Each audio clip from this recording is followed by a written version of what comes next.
Hey everyone, welcome back to the Deep Dive. You know how we love to break down complex topics, make them easy to understand, get right to the good stuff. Well, today we're diving into something that's really taking off in the construction world, something you've probably heard of, but maybe don't know a ton about: cellular concrete. Yeah, cellular concrete. It's one of those things that's been around for a while, but it's really starting to gain some serious momentum lately. Right, and we're going to break down exactly why that is. We've been poring over this report, a really in-depth one, from Cognitive Market Research. And let me tell you, it's packed with insights. This is going to be especially useful for you, our listeners, who are always looking to stay ahead of the curve, understand what's happening in the market, and, just get smarter without having to wade through mountains of data. Absolutely. We've distilled it down to the most important stuff. We want you to walk away with a clear picture of where the cellular concrete market stands today, who the big players are, what's driving its growth, and what the competitive landscape looks like. The stuff that really matters. Exactly. So let's get right into it. First things first, the report tells us that the cellular concrete market back in 2023 was valued at, get this, USD 415.2 million.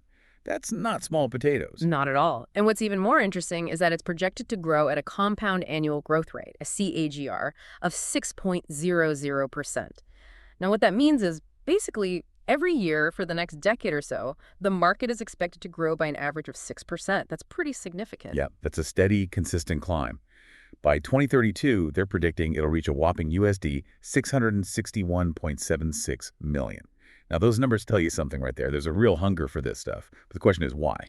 Well, the report points to a few key drivers, and the biggest one is pretty straightforward.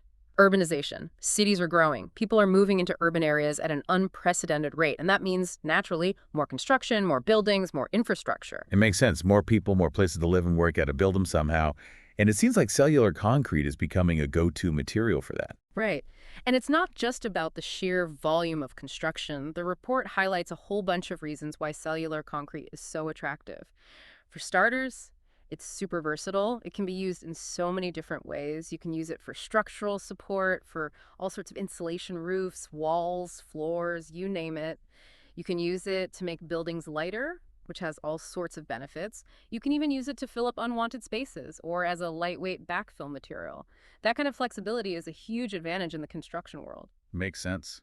It's like a Swiss Army knife of building materials.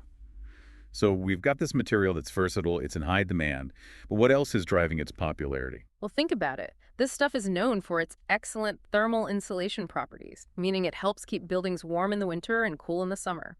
Plus, it's highly fire resistant, which is a big deal, especially these days with stricter building codes and safety regulations.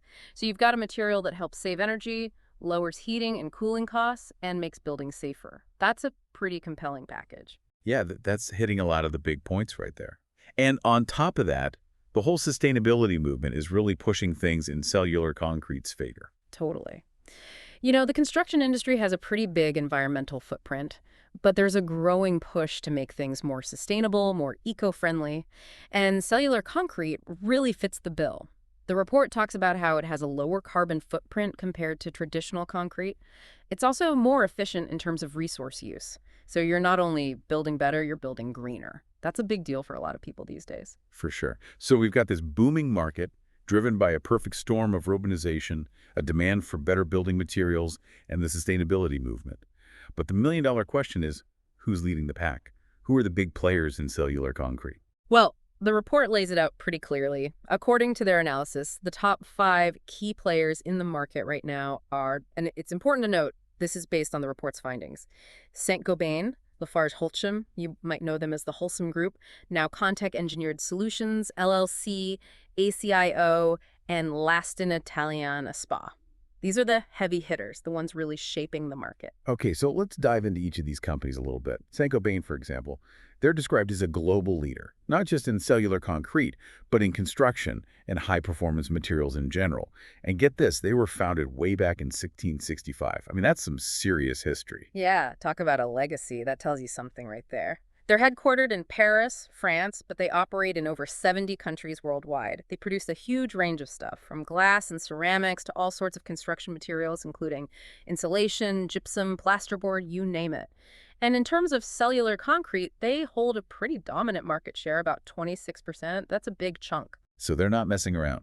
They're a major player. And the report also highlights their commitment to sustainability, which we know is a big deal these days. They talk about their mission to enhance the quality of life through innovative solutions focused on energy efficiency, sustainability, and safety. That sounds pretty ambitious. It is. And they're backing it up with some serious R&D, research and development. They're constantly looking for ways to reduce the energy consumption and environmental impact of their products. They're not just talking the talk, they're walking the walk. And speaking of walking the walk, they've got some pretty aggressive growth plans, especially in India. The report mentions that they're aiming for a revenue of, get this, 0.36 thousand crore in India by 2032. That's a massive number. It is. And they're planning to get there through a combination of organic growth and acquisitions. They're also planning some significant capital expenditures investments in India up to 2025. That tells you they're really serious about expanding their presence in that market. Yeah, they're putting their money where their mouth is. Now let's move on to another big player, LafargeHolcim, or the Holcim Group, as they're now known. They're another global giant, especially when it comes to building materials like cement, concrete, and aggregates. They were formed through a merger back in 2015, and they operate in over 70 countries, just like Saint-Gobain. Right. They're headquartered in Zurich, Switzerland, and their product range is pretty impressive. They've got everything you need for residential, commercial, and industrial construction. And their market share in cellular concrete is nothing to sneeze at either, about 18%. Yeah, they're a force to be reckoned with. And just like Saint-Gobain, they're really pushing the sustainability angle. The report talks about their dedication to innovation, to finding ways to make construction more energy efficient, reduce CO2 emissions, develop eco-friendly products. They're even big on the idea of a circular economy, reusing and recycling materials whenever possible. Right. They're trying to minimize waste and make their operations as sustainable as possible. And it seems to be paying off. The report actually highlights their strong financial performance in 2023 with record net sales and earnings. They're doing well, and that gives them even more resources to invest in these sustainability initiatives. Okay, so we've covered two of the big players, Saint-Gobain and Holcim. Let's move on to Contech Engineered Solutions, LLC. They're a bit different, they're more specialized, focusing on civil engineering and infrastructure solutions. Yeah, they're not so much about building houses and office buildings. They're more into things like water control, soil stabilization, and structural reinforcement. Think bridges, tunnels, dams, that kind of stuff. Right, the heavy-duty stuff. They're based in the U.S., and they mainly serve the transportation, municipal, and commercial sectors. Their market share in cellular concrete is around 15%, which is still pretty significant. It is, and what's interesting about them is that they apply cellular concrete in very specific ways, often in these large-scale infrastructure projects. They're known for their engineering expertise, their focus on finding the best solutions for complex problems. So they're the problem solvers, the Yeah. ones you call when you need something really specific and really well engineered. Now let's move on to ACICO, a company that's making waves in the Middle East. Right. ACICO is a leading building materials and construction solutions provider in that region. They're based in Kuwait and were established in 1997. They specialize in precast concrete products like blocks and ready-mix concrete. They cater to a wide range of projects from residential to commercial to infrastructure. And their market share in cellular concrete is around 11%. The report also mentions that they've been going through some restructuring, trying to improve their financial performance, and it seems to be working. Yeah, they reported a significant improvement in their net loss in 2023. That's a good sign. It shows they're taking steps to become more efficient and competitive. Okay, last but not least, we have Lastin Italiana Spa. They're an Italian company specializing in concrete products and construction materials. They're particularly well known for their precast concrete elements, things like pipes, maintenance holes, those kinds of components that are essential for infrastructure. Right. They're very much focused on the nuts and bolts of construction, the essential elements that make everything work. And they're known for their high quality and precision. They have a market share of about 7% in cellular concrete. Not huge, but still a player. Definitely. And it's interesting. While we're talking about these key players, the report also mentioned something that I think is really telling about the evolution of the market. Back in February 2022, Kingspan Group, a big name in building materials, launched a whole new line of cellular concrete products. And these weren't just any products. They were specifically designed to address things like sound control, sustainability, and energy efficiency. That's a really important point. It shows that the market is not standing still. Companies are constantly innovating, finding new ways to use cellular concrete to address specific needs and trends in the construction industry. Exactly. So we've got these five big players who are really dominating the market right now, but things are changing. There are new players emerging, new ideas coming to the forefront. Absolutely. The report actually identifies a handful of emerging companies that could pose a serious challenge to the established giants. They mention companies like Aerix Industries, AKG Gasbaton, Cellular, Cematrix, and even a major global player like Cemex SABDCV is getting more involved in cellular concrete. And the reason they're becoming such a force is that they're really leveraging technology and innovation. They're coming up with new ways to enhance cellular concrete, to make it even better, to make it more appealing to builders and developers. Right. Each of these companies has a different focus, a different area of expertise. Aerix Industries, for example, they're all about high-performance cellular concrete. They're known for their advanced insulation and lightweight properties.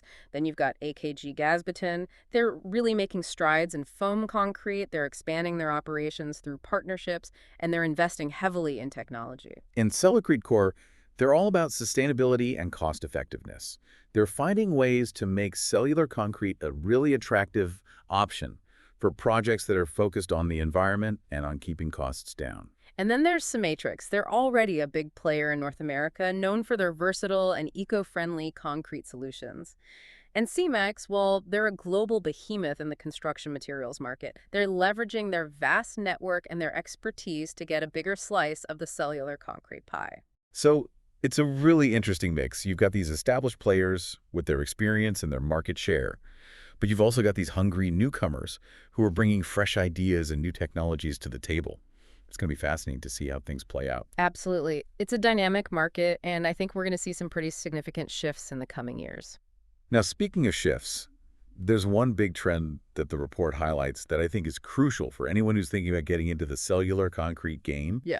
and that's the whole green building movement. It's not just a fad, it's here to stay. And for companies that want to succeed, they need to get on board. Right. Building codes are getting stricter, consumers are demanding more sustainable options, and frankly, it just makes good business sense. And cellular concrete, luckily, is very well suited for green building. It's lightweight, it's got great insulation properties, it's fire resistant, it ticks a lot of the boxes. So for new companies looking to enter the market, the message is clear. Focus on developing products that meet the criteria for those green building certifications, things like LEED and BREEAM.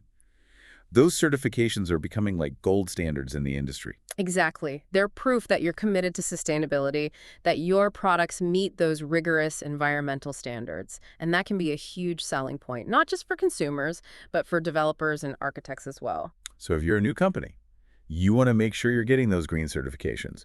You want to show that you're using sustainable materials, that your production processes are eco-friendly. It's not just about doing the right thing. It's about being competitive in the market. Totally. It's about positioning yourself as a leader in the green building space. It's about appealing to those customers who are looking for sustainable solutions. And frankly, it's about the future of the construction industry as a whole. All right, so let's wrap things up. Just to recap, the cellular concrete market is projected to reach a pretty impressive USD 661.76 million by 2032.